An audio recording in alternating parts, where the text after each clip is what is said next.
રાજીવનગર આવાસ યોજનામાં આવેલા મકાનોના 20 મીટરમાં આગ લાગવાનો બનાવ બન્યો હતો, જેને લઈને અફરાતફરી મચી ગઈ હતી. સદનસીબે આગના બનાવમાં કોઈ જાનહાનિ નથી થઈ. વડોદરા શહેરના કલ્યાણનગર વિસ્તારમાં આવેલા રાજીવનગર આવાસના 420 જેટલા મકાનોના 20 મીટરમાં લાગેલી આગને કારણે રહેવાસીઓમાં ભાગદોડ મચી ગઈ હતી અને આગની ઘટનાની જાણ ફાયર બ્રિગેડને કરવામાં આવતા ફાયર બ્રિગેડનો સ્ટાફ ઘટના સ્થળ પર આવી પહોંચ્યો હતો, જ્યાં 20 મીટરમાં લાગેલ આગ પર કાબૂ મેળવવામાં આવ્યો હતો. આવાસ યોજનામાં ફાયર સેફટીનો અભાવ જોવા મળી રહ્યો છે.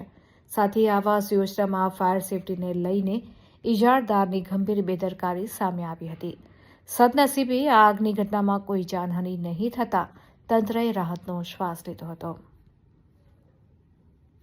6076045 फटाफट आओ फटाफट जीबी का नंबर है भाई क्या भाई लगाई दो क्या बात चालू है आ रहे पानी का डाले पूजा आज कितनी देर करना है ए मुआ आ रहा है